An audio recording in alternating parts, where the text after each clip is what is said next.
The arbitration deadline has come and gone, and still no long-term contract for Vladimir Guerrero Jr. What does it all mean?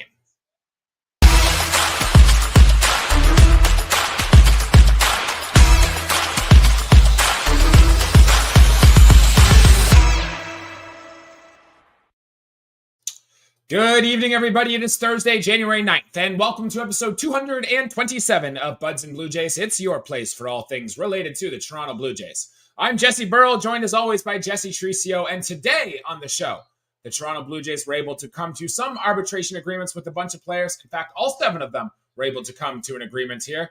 But most notably, we did not get any long-term extensions from any of our players, most notably Vladimir Guerrero Jr. We'll talk about all of that on this episode. Plus, we got some Roki Sasaki rumors, and it's projection season. Steamer has come out with their projections. We're going to dive through all of those, see which ones stand out to us, what it could mean for the Blue Jays going forward, and maybe, just maybe, this team might be a little better than we think it could be going into the 2025 season. But first, Jesse, good evening. Thank you for joining me tonight. How are you? Oh, as good as it can be, being up since 4 this morning. We'll do the work grind, dad life. You know how it is. Hey, well, you don't, but exactly. You may not know what dad life part, but you know the work grind and all that until you see us on the billboards. Mm-hmm. I also know what it's like to be a passionate Blue Jays fan, and even in the early parts of January when it's minus 17 outside and baseball is the furthest thing on some people's minds, we are knee deep in the transactions. And Jesse, let's just dive in to the biggest headline of the week, and that is just simply this. The Blue Jays and first baseman Vladimir Guerrero Jr. have avoided arbitration to a 1-year, $28.5 million deal. It is quite a nice bump from the, I believe it was $19.9 million he made last season in arbitration, winning the case, by the way, against the Blue Jays. It becomes the third highest salary that any player has received in arbitration, behind only Juan Soto and Shohei Ohtani. It is quite a big bump, and now he is officially 1 year away free agency. Jesse, no long-term deal here for Vlad, at least not yet. And $28.5 million comes in just a little less than what MLB trade rumors projected at $29.4. I want to hear your thoughts. What is your takeaway when this came across the wire today?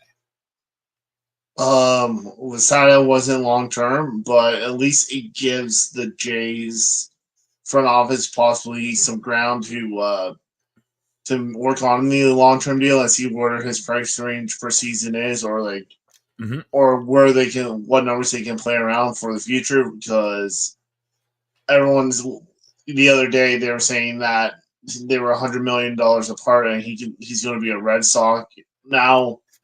With these numbers, he'll still be in the AL East and could possibly be a Blue Jay. And again, too, you've seen that Hector Gomez, tweeted before we came on, was saying that now they are in the works of a possible extension, which he's been wrong a couple of times, but also right a lot of times. So take it with a grain of salt, but it definitely is something to monitor and see what comes after this arbitration deal. Yes, to reference the Hector Gomez quote you were talking about, he said that the Blue Jays are coming up with a second offer towards Vladimir Guerrero Jr. This one, and I believe the exact quote said, closer to what Vladimir Guerrero Jr. is asking for. I don't exactly know what that means. You've mentioned Hector Gomez has said stuff all the time. He said Anthony Santander has been a Blue Jay for probably about 3.5 weeks now. Still no confirmation on that, but we will wait and see. He was right about Teoscar Hernandez and the trade way back when, so he has been right. He definitely has a source in the Dominican Republic where a lot of the people in Vladimir Guerrero Jr.'s camp are. Going back to the arbitration settlement here, it's progress, I suppose, that the Blue Jays camp and Vlad's camp can agree on what they think his value is worth this season. So that is a plus, right? Over his 3 arbitration years, they only had to go to a hearing one time. Right? They were able to get together on this here. So we know then there is a chance that these two sides can meet up. And I'm taking that as a positive here for Vladimir Guerrero Jr. and maybe his long-term chances here. No, definitely it can help. And again, last year it was over $1 million. I'm glad this year we didn't have to go to the arbitration case, because I feel like if we went this year, it could have been really ugly and possibly the signs that Vladdy won't be here long term. Yes, and I want to mention the fact too that we did avoid not only arbitration with Vlad, but all 7 of our arbitration players. You might remember a few years ago the whole Corbin Burns situation when he went to arbitration with the Milwaukee Brewers. Basically, arbitration sucks because you got to go to tell an arbiter that you don't think this player is worth the money that he wants, and you have to come up with reasons why they are bad. I remember in the Corbin Burns case, the Milwaukee Brewers basically blamed Corbin Burns for the reason why they didn't make the playoffs that year. You remember stuff like that. I remember when Marcus Stroman was here, he went through saying, he's a character, Marcus Stroman, but I remember he tweeted out something after one of his arbitration hearings that just basically said, I'll never forget the things my own team said about me, you know, the team that I'm supposed to get excited to play for every day. And Jesse, I don't know if you saw the video, it was a few weeks ago now, but Vlad was doing an interview in the Dominican Republic in Spanish, his native language, and they were talking a little bit about last year's arbitration case where he ended up winning the case against the Blue Jays, 18-some million that they filed for. And he said that Ross Atkins wasn't even at the arbitration meeting. He sent like some arbiter or something in his place to kind of go through and give generic stuff. And Vlad didn't like that. They were like, if you're going to argue my salary, like come out and do it yourself. Don't send somebody there. But just a little glimpse and inside of the front office, and maybe another reason why they wanted to make sure they avoided arbitration with all their players today. No, definitely, and like if you're gonna talk bad about me, you know, like in a way for Vlad, it's like say it to my face, like that's like anyway. Like, yes. Like, are you really that scared to tell the truth and not look stupid when rightfully so? I deserve this money, and he showed he deserved more. This 28 million this year, and why he deserved what he got last year. Yeah, you've got to assume too the free agent contract that Vlad is going to sign next season is going to be upwards higher than the 28 million AAV he's getting this year. Even if he has a subpar season this year, he's still so young. The bat speed is still going to be there. Like even if he gets hurt and doesn't spend much time, which knock on wood, none of us want, he's still going to be very, very good and make a lot of money going forward. So that is very good. I had one more thought on Vlad here. And you know what? I lost it. It'll come back to me, and we'll get back to it a little bit later. But we are hopeful. And obviously, if the Blue Jays and Vlad can come up to a long-term agreement, we will get on. We'll talk about that, which many Blue Jays fans would like here. Jesse, any more thoughts on Vlad and his extension, or should we start talking about some of the other Blue Jays who reached contract arbitration? We've talked about Vlad's contract for pretty much this whole offseason since that's all there is. So let's give some other players because it is Vlad's team, but there is some supporting cast that needs some love. The Blue Jays were able to reach agreement on all 7 players, like we said. Vlad at $28.5 million. They were also able to reach an agreement with Dalton Varsho, our center fielder, who will make $8.2 million this season. Alejandro Kirk will make $4.6. Alek Manoah will make $2.2 million. Zach Pop will make $900,000. Ernie Clement just shy of $2 million, $1.975. Nick Sandlund, who we got from the Guardians in the Andres Jimenez trade, will make $1.63 million. And this also includes Eric Swanson, I suppose, who did sign a 1-year, $3 million deal earlier this offseason. You could count him. And the other 2 arbitration eligible players, Genesis Cabrera and Jordan Romano, were both cut from the team. So we do not have to worry about them anymore. Overall, as a whole, the transaction or the MLB Trade Rumors arbitration predictor had the Jays spending about $51.3 million in arbitration. If you add up all those salaries, it's $51.005 million that the Blue Jays spent. So according to projections, they saved about $300,000 here, which the Blue Jays will take. They're a business. They love saving money and all that good stuff there. So no long-term extensions for any of those players. Was there any number there that specifically surprised you, or maybe a player that got more or less than you think they should have? 900,000 can buy a lot of toilet paper for that. I know, man. We've never liked really Zach Poop on this show or Zach Pop on this show, but hey, not even $1 million for 1 year of a middle reliever who does have a good sinker. If he could throw strikes, could be okay. I can see why the Blue Jays have done it, but I can also see how your disdain for Zach Pop continues here. Oh, until he turns into like the elite and win like reliever of the year, and turns into like Emmanuel Clase, then maybe I can I'll go back to his original name. Yeah, I don't think any of us think it's going to happen that way, Jesse. But what are you going to do when Zach Pop becomes like our consistent seventh inning guy next season? You're going to have to sign the apology letter here, buddy. If he becomes it, these gray hairs will probably be hopefully lessening, and I don't see that happening anytime soon. All right, I'm probably with you, but we will see. In terms of money made in the bullpen, I did look this up. Obviously, Chad Green's making the most. He's got that $10.5 million deal. Jimmy Garcia's next with $7.5 million. Nick Sandlin is on that list as well. And, who am I missing? Eric Swanson with his $3 million deal are the only four relievers that'll be making more money out of the bullpen than Zach Pop this year. So, hey, $900,000. If you have to eat that buyout, it's not going to hurt you. They did just save $300,000, might I add, on this arbitration process. But yeah, $900,000, a slight raise from what he got last year. Did Zach Pop? Yeah, I'm surprised he was tendered, let alone getting a raise. Well, the Blue Jays need relievers, and he is one of them, and maybe they're bouncing on a bounce-back performance. Who knows? We will touch on that as we get a little closer to the season. Jesse, I want to talk about three players here that are more defense first over bat first guys, and all three of them got raises from their projection MLB trade rumors arbitration numbers, and that is Dalton Varsho, Alejandro Kirk, and Ernie Clement. All got more money than what they were projected for. And Jesse, those three players all are very, very good defensively. I think those three exactly were our three Gold Glove nominee players that we had this year. And it's not surprising one bit to me that the Blue Jays paid more than projected because they love their elite defense and they are willing to pay more for it. Honestly, we should have all seen this coming. We should have known. So, no real surprise. Like Vladdy, all well deserved, and like again, our three Gold Glove finalists, and like our team wants to go for that third straight team Gold Glove. That's our aspiration. Why we haven't signed it, Santander or Alonso, is because we want that third Gold Glove as a team. I really do feel like Ross Atkins and company are sitting there in their front office and they're thinking, yeah, the World Series overrated. Let's get that team Gold Glove. They like the gold. It's probably shinier or something. I think they're confused, but defense is great. Defense doesn't necessarily win championships, as the old saying has gone growing up. Any thought on Nick Sandlin getting $1.63 million? We haven't seen him pitch yet. We don't know a ton about Nick Sandlin, so it's hard to really make a gripe there. Or maybe the other name that happened in arbitration here, Alek Manoah making $2.2 million as he recovers from Tommy John. Do you have a thought on any of those?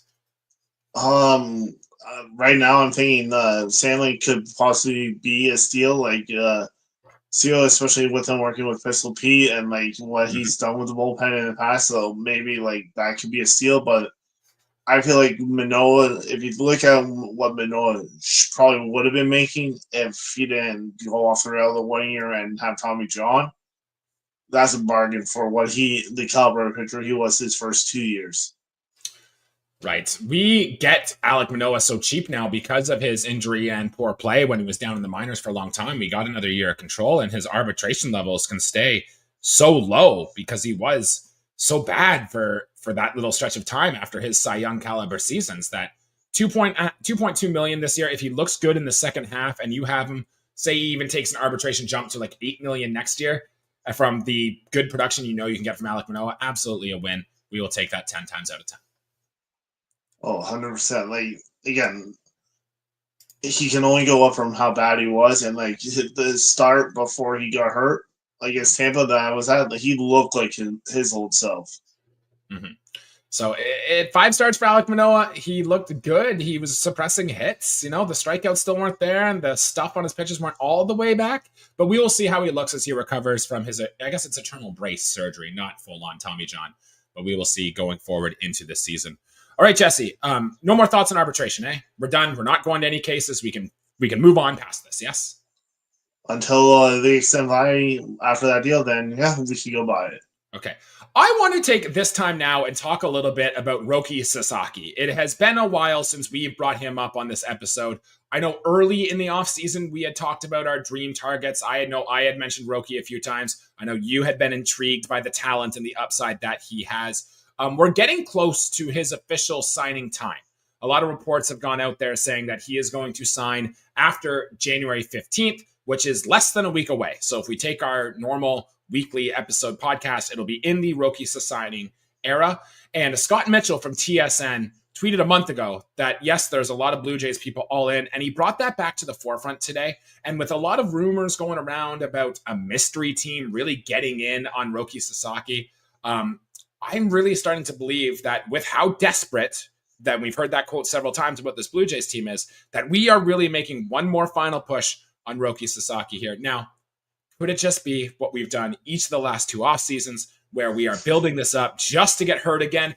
Probably, Jesse, and I am prepared to get hurt again if this indeed does happen. But I want to get your thoughts on 1, the player, and 2, if you really think he could be a really good fit here. Fit 100%. Like, a guy averages like 102 with his fastball, has an A+ splitter. His slider, like all his off speed pitches are 5-star. Like, he is as advertised. But yes, like a friend of the show, Dave Holden, said he has pitched a lot at a young age. But if you go like 20, almost 20+ innings, or almost 20 innings of no hit ball or perfect pitching, that will play in any league. Like, this guy, it's so hard to do. You can't do that. Like, nobody. No, exactly. Unless I play on easy mode in like MLB The Show, but I could probably do it. But that's still near impossible. Like literally, he's only 23. He'll fit in with the young core, like the young kids of the Buffalo Boys and all that. Like, because he is around the same age. It's like the Jays have went to Japan the last few years to scout him, like, personally. I think Ross himself has gone to Japan to see him too. Yes, exactly. And like this, I would love. Like, do I see it happening? Could we be that mystery team? Possibly. Am I ready to use the meme photo I've been using whenever we lose out on someone when we tweet it out? Yes, I'm ready for that too. Have I been hurt, like his abusive relationship and toyed with my emotions? Yes, but that's any Toronto sports team. So like, this is what the pain and suffering we deal with, and enjoy but also the excitement when it actually comes true. Eventually, we're going to strike a bingo on this bingo card. It's going to happen. We are going to get somebody, but we are now into the second week of January. That's still crickets. Sorry, apologies, Jimmy Garcia, but still crickets on that free agent front. I've said it before, and I'll say it again here. Roki Sasaki is the best pitcher who is currently not pitching in Major League Baseball right now. If there was a draft tomorrow and he was in it, he would be the number 1 overall pick with a bullet. And plus, Jesse, young and cheap for years. He clearly doesn't care about just getting the money, because if it was all about money, he would have stayed in Japan for 2 more years, came over when he was 25 and could have made a bunch more money. He wants to go somewhere where he is good. And I think the stories you were hearing from his camp is he wants to be somewhere with a team that can get the most out of him to really get Roki Sasaki to be the best pitcher that he can be. And the Blue Jays, for all their faults they've had, they have been able to turn out some positive pitching development stories, and I wonder if they can use that on their sales pitch to really get Roki Sasaki in here. Oh, definitely. Like, look at some, just to name a few: Robbie Ray, Steven Matz, Chris Bassett had his best year ever. Ross Stripling, Gosman. Gosman was the lead, but now becoming what Barrios. All these elite pitchers that we have developed. You can even say Stroman for a little bit. You can say there's so many pitchers within our history who have worked with Pete Walker. Pistol Pete can cook, and he literally turns friggin' lemons into diamonds when we get them. And that's the thing. And I think that's probably what the Blue Jays are focusing on to go along with their good players development complex they have in Florida, that they can really try to get the most out of Roki Sasaki. And I think that would be their sales pitch to try to get him here. And I would love to see it happen. We know the Jays, with their pursuit of Shohei Ohtani 2 winters ago, or last winter, I believe, that they know the Japanese heritage culture. They know what it might take for a Japanese player to come over. The Blue Jays have just had Yusei Kikuchi, a Japanese player that really enjoyed his time here in Toronto. So when you add up all the pieces, there is a very real possibility that he could sign here. It's just we don't want to get hurt again, No, exactly, and like there's so many other like great, I'll say great fan favorite Japanese players that play for the J.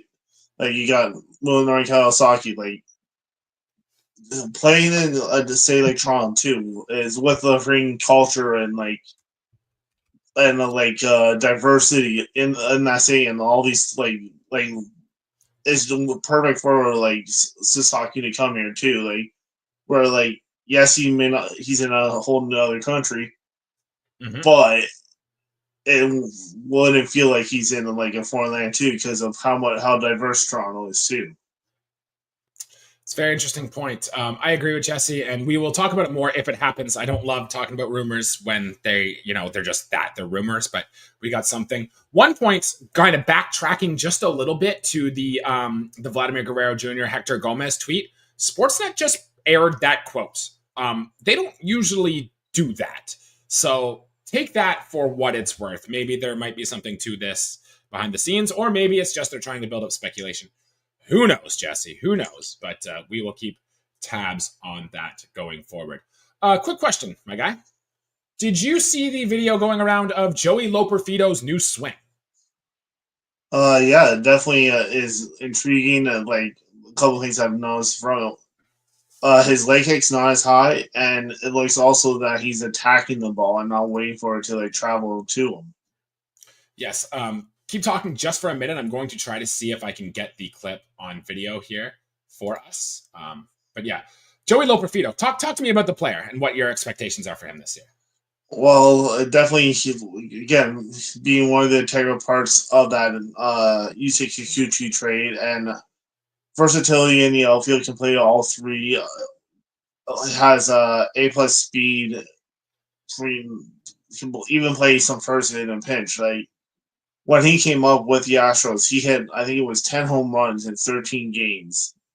Like the power is there. Yes, it was the Pacifically where balls fly out like you're using a slingshot, but like is he has the tools and all that. And I feel like him lowering his leg kick a little bit will help him time out the ball, and like especially with the mentality from Popkins and I keep trying to play, but the other hitting assistant, they want to attack the ball and eliminating that leg kick, he'll be able to freaking just explode and like explode and like drive it out to the park. Yeah, it might be a little tough to see on the video, but if you're watching about it, yeah, you're saying he's cut the leg kick just a little bit here. He's trying to get up there. I'll play it one more time as it's going to load here. This is from the baseball performance studio where I guess Joey Loperfido has been hitting. And yeah, you can really see he's not as upright too. His bat is a little lower in the zone. He was on MLB Network's radio, and I was listening to an interview he did the other day. Joey Loperfido was saying things like he wants to attack the baseball more, like he wants to get in there, especially in that fastball at the top of the zone. I think when he was in Houston, that was the pitch he was really crushing last year. And if you look at the swings in this video, a lot of these are fastballs up in the zone, and Joey is putting a very good swing on that. So I like seeing that from Joey Loperfido, and is probably pretty good. I did some metric digging, Jesse, to just what Joey Loperfido did last year, because now that we have the backtracking data, we can kind of look at this stuff. Joey Loperfido's swing was the longest on the team. So long swings can be good for getting bat speed through the zone, can be good for developing power, but you're also going to miss the baseball a lot, which Joey Loperfido did. I think he had the lowest percentage of his swings that were quote unquote competitive, not counting Cavan Biggio. Cavan Biggio is lower, but the second lowest on the team. And there were some other numbers too that correlate with a long swing. But yeah, it's there are some tools here, right?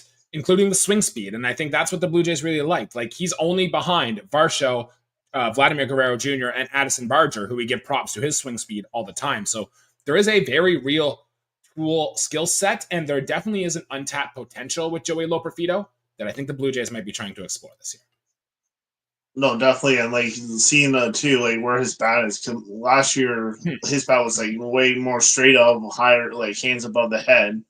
Now him bringing his hands down means that he's closer to the plate, like the barrel playing, where he can like have all that power instead of had to do like a big loop to get into the hitting zone.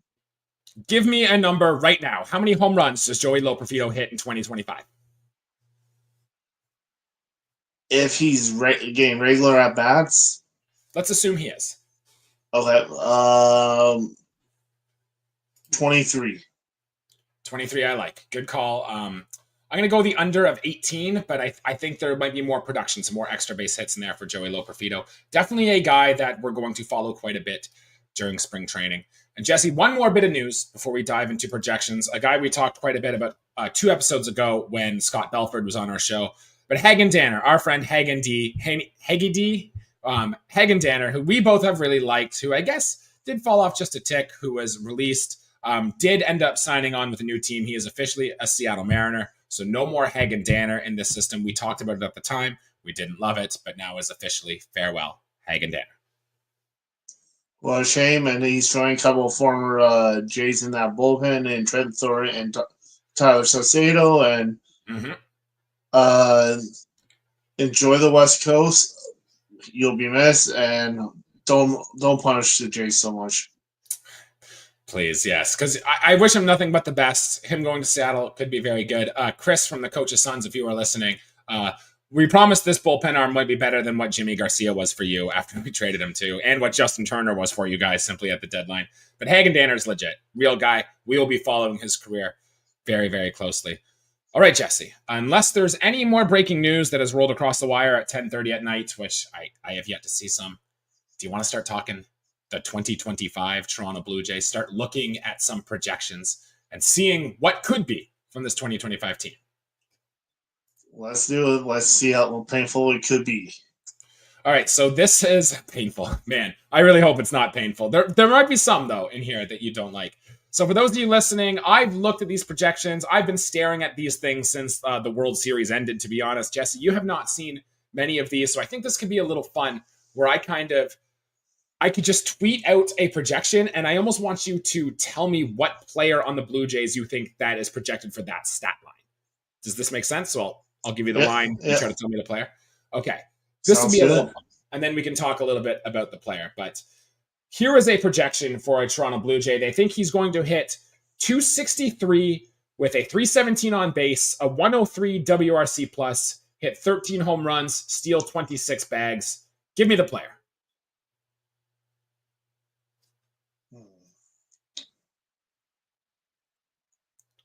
The stolen bases should be the biggest hint here. That's what I'm thinking. Yeah. The 26 bags are the highest projected on the team right now. Varsho? It's not Varsho. He's a new guy. It's a guy we haven't talked about much since this trade. Andres Jimenez. So Andres Jimenez there, yes. The full stat line, 263, 317, 393, a WRC plus over 103. We've talked about him when we got the trade, that the Blue Jays do believe in the bat a little bit. Zach from At the Corner, who we had on our show, believes also that Andres Jimenez bat is going to turn around a little bit. 13 home runs, a 5% walk rate, which is quite low, but he's going to cut the strikeout rate down to 16.8%. 3.5 WAR for Andres Jimenez as his projections this season. Simple question, and I'm going to ask you for a lot of these. Does he do better than that or worse than that in 2025? I think that's just right. Maybe I would like the stolen bases a little bit like in the 30s, just because I feel like we're going to implement speed more with this roster as it is. Home runs I'm fine with, but I feel like he'll possibly be a 5 to 6 WAR player, not 3.5. Yeah, so he's gonna. You think that Andres Jimenez is going to get back to his 2021 ways, where like the BABIP gets inflated a little bit, he finds a way to hit the slider again, and next thing you know, he's getting down ballot MVP votes? I definitely feel like he can find his way, because sometimes change of scenery is a good thing. And like I said, I feel like he can be like how the early 90s Robbie Alomar was. Like that's what he could be with the defensive and like the opponents on that team. Hey, comparing any player to Robbie Alomar is a hell of a comp, my guy. If that happens, obviously, like buy a lottery ticket right now if you can predict that outcome for Andres Jimenez. I don't think it's going to be anywhere close to that. 2 very subpar seasons. And I know his numbers against the slider were very, very bad. So he's got to learn to hit that pitch first. If he can do that, maybe he can hit a little bit lefties a little bit. Maybe the BABIP luck gets in hand and maybe he adds to that power. Then maybe we're looking at like a 5-win player. Maybe. But yeah, I think 3.5, just mostly based on good base running and good defense, is probably where he's going to end up. No, definitely. Like I expect I have high hopes for him just because of how much like Zach has sold me on him, and then seeing some of this like more clips of him, I'm like I can see it. Jesse, I think what it is we're drinking the Kool-Aid. We're getting close to spring training. Like Joey Loperfido's hitting 23 bombs here. Andres Jimenez is going to turn into Roberto Alomar. Then I guess I should give you this next projection if you like something that's a little wild and a little outlandish. This one should be much easier to guess, Jesse. But who is projected for a 297 average, 375 on base, a 155 WRC plus with 33 home runs and 104 RBIs? I think you might know who this be, but take your name anyway. Is it a $28.5 million man? It is. Vladimir Guerrero Jr. is absolutely the man, the guy who is now $28.5 million richer. And hey, the Steamer projections love Vladdy. And coming off the season he just had, how could you not? 104 ribbies is going to be fantastic. A 4.9 WAR for a guy who doesn't run the bases well and a guy who does not defend well either. Most of that coming off the power of his bat. Looks pretty good to me. 10% walk rate too, which is projected to be second most on the team. I guess third if you count RJ Shrek, who they're giving up rate to, but we won't do that for the purpose of this exercise. And the 232 ISO, by far highest on the team. Does that season get MVP votes for you? And do you think he'll be better than that, or is it worse than that going into this season? Two numbers I think would be a little bit higher would be obviously the home run total, because I feel like he can get to the 40 mark, if not higher, like he did in 2021. And I feel like the average is a little low for him. I feel like he'll be a 300 hitter. Okay, 297 is pretty crazy. Like nobody hits really 300 in the major leagues anymore, right? I think major league average is 225 or something like that. So they are giving Vladdy a pretty lofty projection here, especially for like the first 2 months of last season where like Vlad's just a singles hitter now. But, there could also be contract year bump, right? Maybe he wants to have one of those like, shut the hell up seasons where he just goes out and mashes, and it could be one of the best contract years we've ever seen. Maybe. Juan Soto. Like a Juan Soto, except, we win the World Series. So instead of the Yankees. But yeah, it won't happen. Good projection for Vladdy. I think the most thing I noticed about him here, though, is again another 150 games played. He has played 150 or more games every single year that Vladimir Guerrero Jr. has been a Toronto Blue Jay. So worth noting. They say the best ability is availability, and Vladimir Guerrero Jr. has proven that over the last few years. So worth noting. Oh, definitely. And like people think his body's gonna break down. I hope it doesn't, but like just him being on the field gives us a chance. So, which is something we need. Absolutely, Jesse. I'm going to give you another name, another higher end name we should probably talk about here.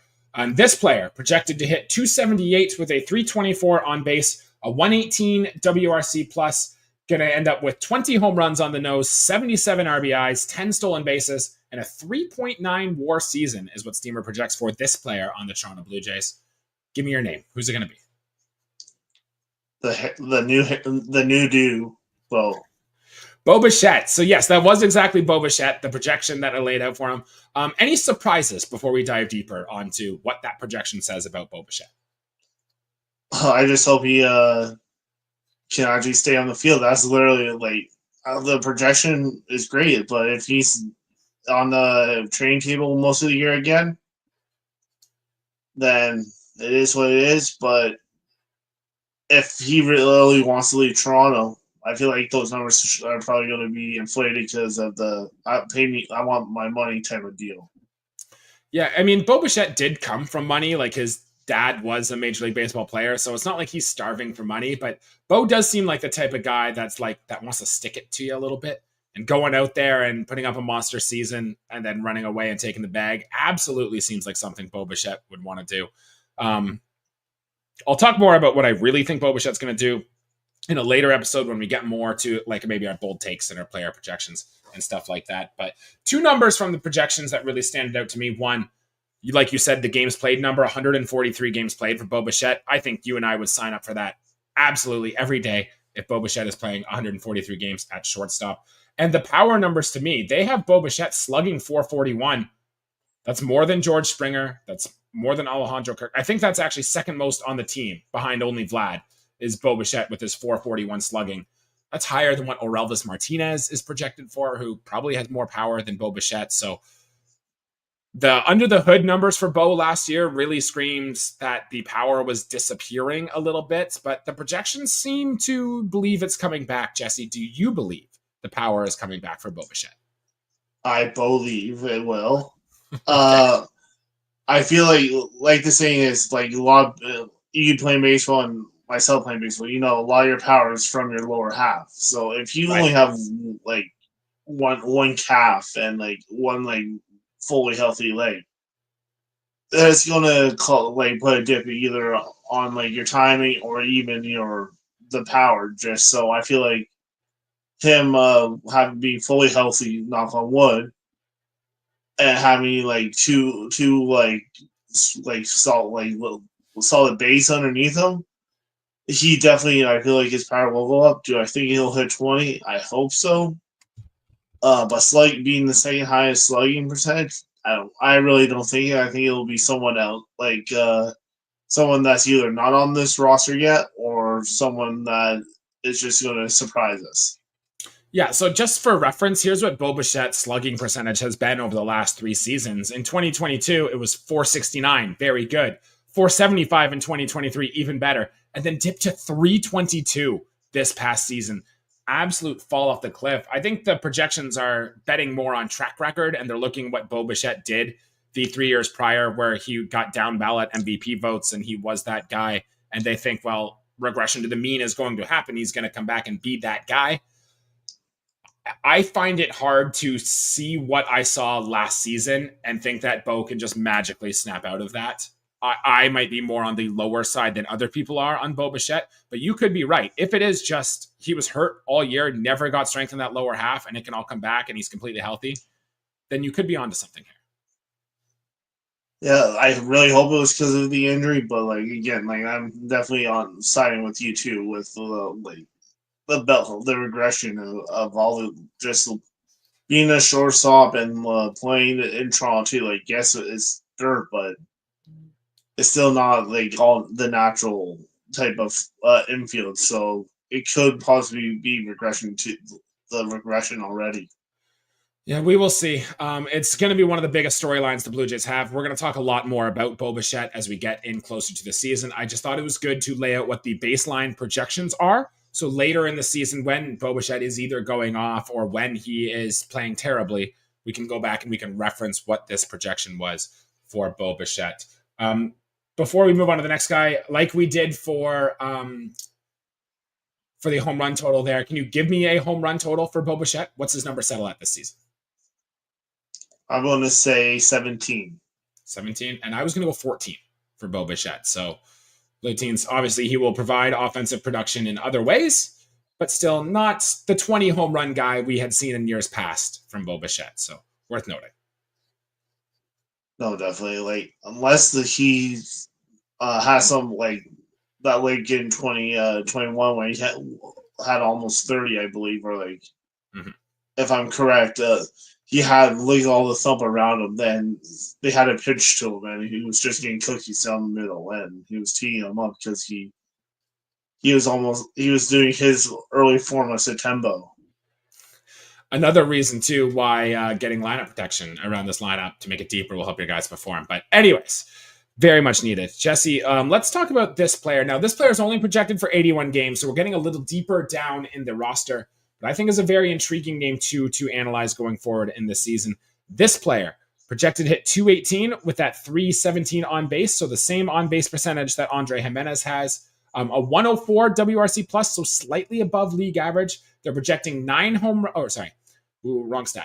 home runs in those 81 games played with a 0.7 WAR and 4 stolen bases. Any idea who this player could be.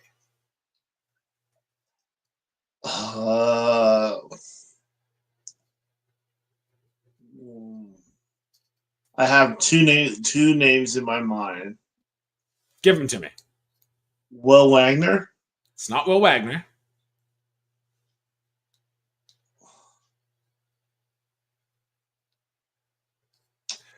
This player has been on the team. This will be his third year with the Blue Jays. Ernie Clement? Nah, it's not Ernie Clement. It's the other roommate. Who's the other one that's left? David Schneider. David Schneider, yes. And there are a lot of names in that section of the roster that we're going to have to dive into. But I thought this was quite an interesting projection for the Blue Jays here. And with David Schneider, the 11 home runs surprised me. The positive WRC plus also surprised me. And they really do like the ability to get on base. In fact, they have David Schneider's walk rate as the highest on the team. So they think more percentages of his at-bats are going to turn into walks than guys like Vladimir Guerrero Jr., than guys like Will Wagner or Alejandro Kirk. They think it's David Schneider, which is interesting because he swung and missed at a lot of stuff last year. And pitchers are going to throw the ball in the middle of the plate because they think they can get him out. And I'm going to be honest, David Schneider looked dreadful last season, especially down the stretch. Don't look at his game logs for the last 2 or 3 weeks of the season. They were not good for David Schneider. But what are your takes on this projection from David Schneider this year? Definitely surprised that he's going to get 81 games because I feel like he needs to be pretty much in the minors, not just half the season, probably 3. Prove it until until you find find the Babe Schneider again, where he his position is a cluster with us, as second in the outfield. There's a lot of players who are either right behind you, nipping at your heels, or that have surpassed you that are still haven't made their major league debut, and I feel like his days are numbered. I don't even think he'll make it to the end of spring training as a J. Wow. I think he will, just because there's a lot of guys on the back end of the 40-man roster who doesn't, and I'm pretty sure David Schneider still does have options. The ISO for the projection here has him 4th highest on the team. So Vlad, Varsho, or Elvis Martinez are the only players they are projecting David to have a higher ISO than David Schneider. That means they're going to think he's going to be better than George Springer, Bo Bichette, Addison Barger, who is a guy you or I really like, Joey Loperfido in his 20-some home runs, Ernie Clement, Alan Roden. There are some names up there that should be productive with the bat that they think David Schneider is going to have a bigger bounce back from. And Jesse, when you really think about the career of David Schneider so far, he was the best hitter on the planet. He was Babe Ruth for this first maybe 3 weeks in the big leagues, and then really nothing since then. And it's kind of hard for me to see that come back. And especially now when everyone's healthy, the Blue Jays made a trade for Andres Jimenez. That cuts in dramatically to David Schneider's playing time. Maybe you form a right-handed platoon with him and one of your lefties like a Nathan Lucas or something, or an Addison Barger, and you run him as the strong side platoon. But you need to see more out of that spot from David Schneider, or like I said, he's not going to be around for that long. No, exactly. He literally, I feel like it's almost like what Ernie Clement did a couple of years ago when he beat out Espinal. I feel like David Schneider needs to do something like that, even though he has options. If he doesn't perform, I feel like they'll just DFA him and send him packing to somewhere. That would suck. That would suck because David Schneider's so fun, right? When that Babe Schneider era when he was on was going really well, but I'm with you, my guy. He was never that high of a prospect. He hit pretty well in Buffalo. He got a call up, lit the world on fire, and then his bad. We've had, I think, a large enough sample size now from David Schneider too. Now, baseball's weird. Progression isn't always linear. I get all that. So maybe, the fact that he's shown for a short time he can be elite, he can do it again. But I don't think I'm buying the hype here. Give me 2 predictions for David Schneider. 1, we'll do the home run total because that's been kind of fun. But 2, also give me a games played in the major number for David Schneider this season. 36. And not because games played, and he'll match his jersey number. Okay. And home runs, I'll say 5. Okay, so the projections have him for 81 and 11 apiece there, which I think I lean closer to more your side than the projection side. But, we'll see how this season goes because there's a reason these games are played on the field and not on paper, right? Exactly, and I would love to be proven wrong. Like with all this, we want nothing but the best for these Blue Jays too here, right? We're not crapping on these players. We want them all to do well. One more position player before we move on to a few of the pitchers here. And this one is an interesting name as well with Davis Schneider to go along this season. They are projecting this player for only 52 games this year, so keep all that in mind. But a 236 batting average, 311 on base, a 103 WRC plus, 9% walk rate, 24% strikeout rate, just 6 home runs, and 2 stolen bases. Jesse, what player am I talking about? Why do I feel like you're going to say this is our Barger boy? This is our Barger boy, and this is the projections for Addison Barger, which seem a little low compared to what you and I think he has the capability to do. It's almost like we should maybe flip the Davis Schneider ones and Addison Barger, because I think you and I both would rather have Barger than Davis Schneider, correct? Oh, 100%. I still feel like Barger, if we don't sign the Bregman or Santander, should be our everyday either third baseman or in left, or even move Springer to left and just have Barger, because his tools and like quick twitch is just it's something the Jays need to like spark, like just one of those like a hype players, like kind of like the ones who'll crush through a wall, which he would, because nothing can stand in the way because of how much how ripped he is.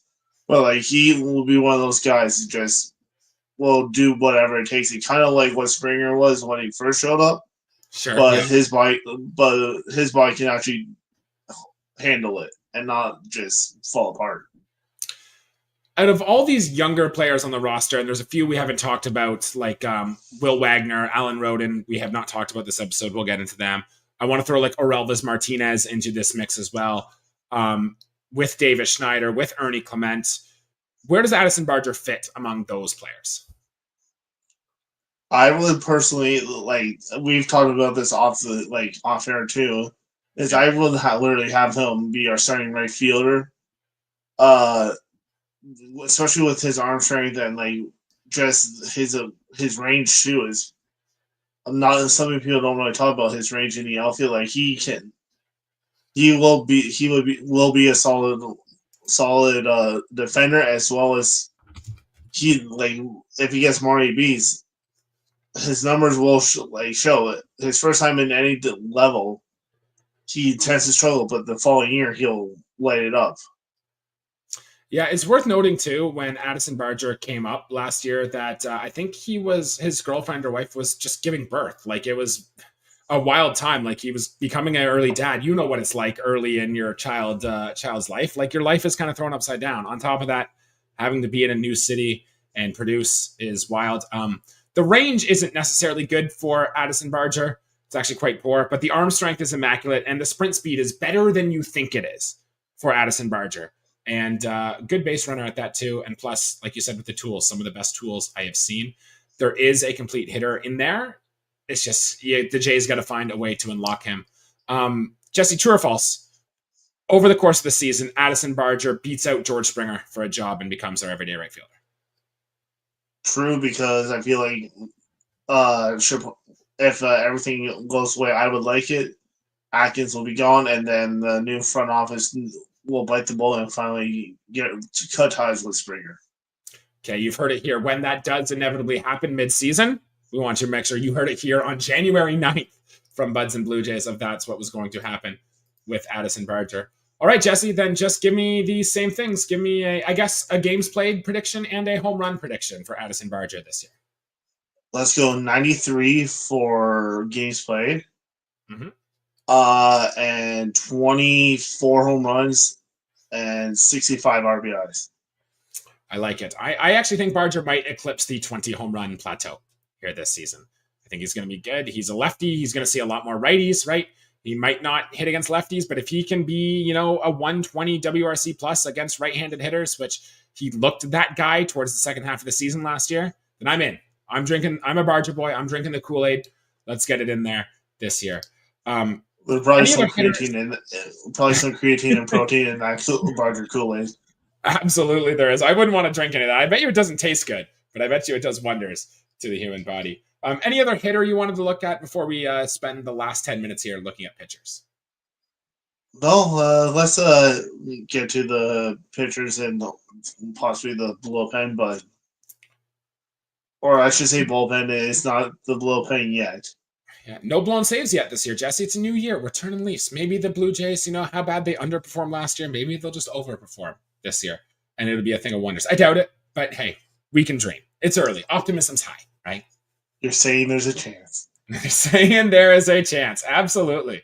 All right, let's get into some pitcher projections here. And boy, the Blue Jays starting rotation is quietly projected to be quite poor. A lot of our guys are getting quite older.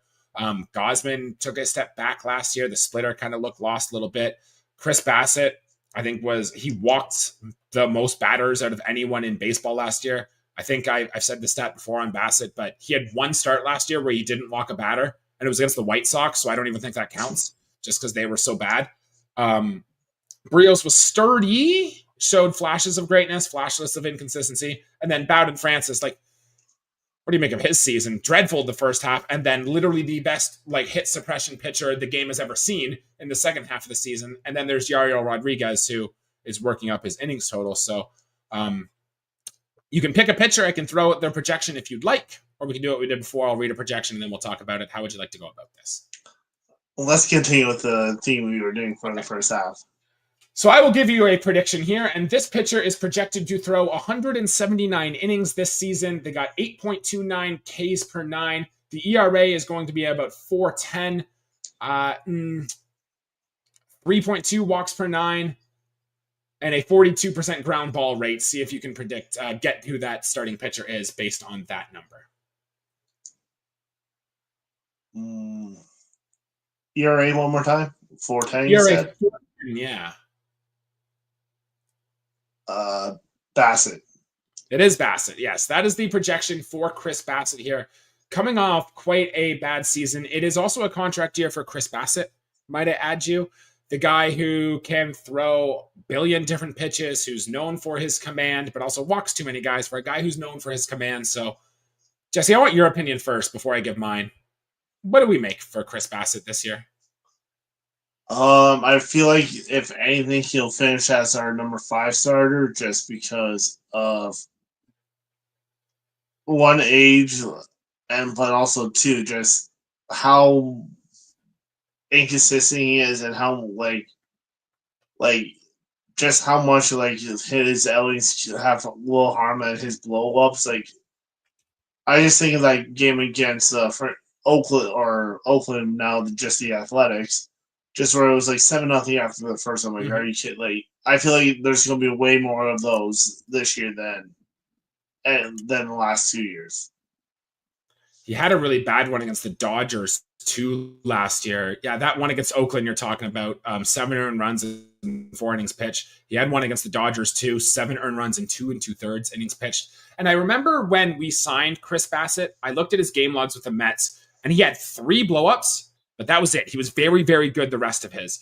His first year here with Toronto, I think he had 4 blowups, and then he was very good for the rest of it. Last year, it got up to a bunch more, Jesse. And just last year alone, he had 15 starts where he gave up 3 or more earned runs. And 5 where he gave up 5 or more earned runs. And that's a little too much, I would say, for Chris Bassett, as opposed to only 4 where he didn't give up an earned run, and 2 of them were against the White Sox. Both starts he made there, he did not give up an earned run. So I think it's hard to see things getting better for a guy like Chris Bassett, who is now, 35 years old? Yeah, he'll be 36 years old going into next season. A lot of innings under that belt, too. The stuff never wows you either from Chris Bassett. I'm really getting to worried he's going to be the guy that is going to have a mid-5s ERA, but the Blue Jays don't have any other starting pitching. They just need him to go out there and chuck 5-6 innings just to get through a ball game, and we'll lose 60% of the starts he makes, and it's going to be a struggle, but that's where my head's at on Chris Bassett this year. No, I definitely feel the same way. I feel like he's just going to be there unless we like as rumors say, trade him and like trade him off at the deadline or something. But like, I feel like he'll probably be one of the more painful starters, and it's not because he's hurt or like has the inability. It's just because again he's 36 years old this year, and his name's not Verlander or Scherzer. It's not going to. I feel like it's not going to be pretty. Yeah, I mean, I think if you look at the end of the season, that ERA is anything below 5. I think that's going to be a good look for Chris Bassitt. We're going to talk a lot about him as we get closer to the season as well. Boy, a lot of interesting guys in this roster. We've got to talk about a little further. So ERA total at the end of the year, Jesse, higher or lower than that 4.10 that he's projected for? I think it's going to be 4.56. Okay, and I'm going to go 5.22. So I do not think it's going to be good. I also don't think he makes 30 starts. I think maybe in the 20s, and either due to bad performance or due to injury, he doesn't quite get there this season. This next pitcher I want to talk a little bit about. These are the projections for him. They have him making 28 starts this season, 158 innings pitched, 8.27 strikeouts per 9, 2.5 walks per 9, 1.46 home runs per 9, which is by far the most on the Blue Jays pitching staff here. With a 34.5% ground ball rate and a 4.33 ERA, Jesse. Who's that pitcher? Is it Gosman? It's not Gosman. Barrios? It's not Barrios. No, it can't be Francis. That is what the Fangraphs projections are, the Steamer projections for Bowden Francis going into next year. Now, I've said this before, and I was going to write an article about this too, that I don't think the projections know what to do with a guy like Bowden Francis. Because, Jesse, like, think about his season he had last year, right? His first start in Houston, he got destroyed, right? I think he made a second start after that. It was bad too. They immediately shoved him to the bullpen. Didn't pitch Just that hurt. Well. Bullpen. He got hurt as well, right? And then he was down in Buffalo. But if you look at Bowden Francis' minor league stats, like, there was a stretch when he was in Buffalo too, and I don't have him pulled up in front of me right now, but he was dominant in Buffalo, right? Really, really good.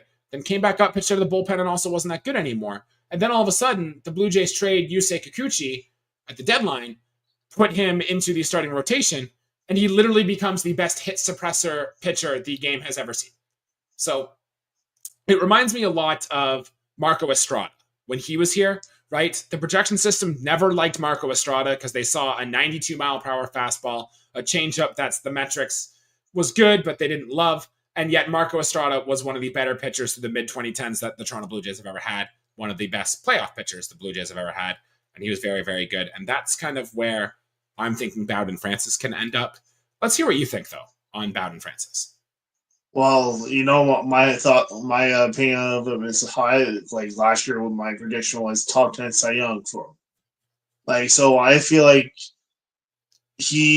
what we saw in the second half is what I thought he would be. Obviously, I wasn't thinking he'll always throw a no hitter. Like, no one thinks that one, but I felt like he was going to be like a low 3, high 2 ERA pitcher, and just be a consistent pitcher, and having like with that curveball and his off speed stuff, like now he implemented splitter and all that, like just getting those balls in the dirt and like just able to miss fast too with like when he elevated his fastball and that. I feel like he will be that pitcher again. And again, I feel like I will say it here again too. I still think maybe that was a year early. He'll be a top 10 Cy Young pitcher. Jesse, I hope you're right. And the Blue Jays need a success story like this to come forward if we're going to have any chance at squeezing into the wild card spot here. They do have him second on the team in WHIP behind only Kevin Gausman. Well, out of starters behind only Kevin Gausman, but yeah, I'll take the lower than a 124 WHIP, right? And I think the projections think too, Bowden Francis is going to give a lot more home runs. He did give up a few home runs last year, but think about some of the home runs he gave up. One was to Taylor Ward to end the no-hitter in the ninth, and the other one was to Francisco Lindor to also end a no-hitter in the ninth. And he also had a one-hitter in there where I think the only run he gave up was a solo home run as well. Like, if his home runs he's giving up are solo shots, then he's going to be fantastic. If they're 2 or 3 run home runs because maybe he walks more batters than we think he might, then we're in trouble. But like his first start, where it'd be like his first start against Houston, where I feel like he in the first inning he gave up like a 3-run shot to Yordan Alvarez. Like yes, like but who doesn't do that? Exactly. So I agree with you there. I think we all think he's going to be better. I don't know if I think he's going to be quite that level of pitcher, but at the end of the season, okay, so right now, Bowden Francis probably lines in as our number 4 starting pitcher. At the end of the season, when we look back here, where does Bowden Francis rank in our pitching rotation? If we don't have a surprise of, say, someone in the minors, like a Jake Bloss or even the Mendo would come back and all that. Right. I feel like Bowden Francis could possibly be the starting pitcher, on opening day 2026. That's where he's going to finish. Have a real good year then. I love the optimism, my guy. And let's end there, I think, on a little positive note for Bowden Francis here. Well, I guess we should touch on the bullpen just for a second. Jesse, just give me a name. Who leads the Blue Jays in saves, and how many saves do they get? Now that Hagen Daniels with the Mariners, so there goes that guess. I feel like it's going to be Chad Green will have the most saves, but he won't finish the season as the closer. I have a feeling that it's going to be Ricky Tiemann is going to be our new closer at the end of the year if he comes back from that Tommy John. And the first lefty closer since what? BJ Ryan was here? We had lefty closers aren't really a thing, but I like where your head is. Well, Josh Hader. Oh, yes, Josh Hader has done it. Yeah. Very similar arm slots for those two pitchers. Exactly. Well. So maybe you could be on to something there. Chad Green's the right answer. I think Jimmy Garcia is going to be our best pitcher. I think those are the logical choices to make. But since you went a little wild, I'm going to go a little wild. I'm going to go Yariel Rodriguez leads the Blue Jays in saves. He's been a closer before. He was in Japan. If we add more to our starting rotation, or maybe just towards the end of the year, they want to limit his innings a little bit. Sneaky candidate. Not chalk by any means, but since we're going that route, I'm going to go with that one. Unless we sign like one of the Terrence Scott or Kenley Jansen who's still out there, but probably not. All right, seems good to me, Jesse. Let's wrap there. Next episode, we'll talk a little bit more about some other projections that we like and we want to see, and obviously some more Blue Jays news that might come down because we're getting ever closer to spring training. It's coming, right? It'll be here before you know it. It's minus 17 outside right now. It'll be plus 17, and we'll be seeing videos of people working out, and the Dunedin sun will be shining ever so brightly very, very soon, as pitchers and catchers are probably, 5 weeks away now? We're getting close. How close is your birthday? That's how I usually tell it now. That's right. Pitchers and catchers usually do report on my birthday, which is in the middle of February. It's always the best birthday present I get every year, so I'm very thankful for that. Jesse, any last thoughts before we get out of here today? We got to wrap this up here. So. Maybe minus 17 outside, but it's plus 17 in our hearts. I love that. Beautiful, beautiful. Well said, my guy. The warmth is always going over here at Buds and Blue Jays. Thank you, everybody, for listening. Please make sure to like the video, subscribe to the channel, leave us a 5-star review, all that fun stuff. We are getting very excited for the start of the season, and we plan to have lots of content coming your way, all Blue Jays related, of course. For Jesse Tricio, I'm Jesse Burrell. Thank you all for watching, liking, and commenting, and we will see you all next week. Thanks, guys.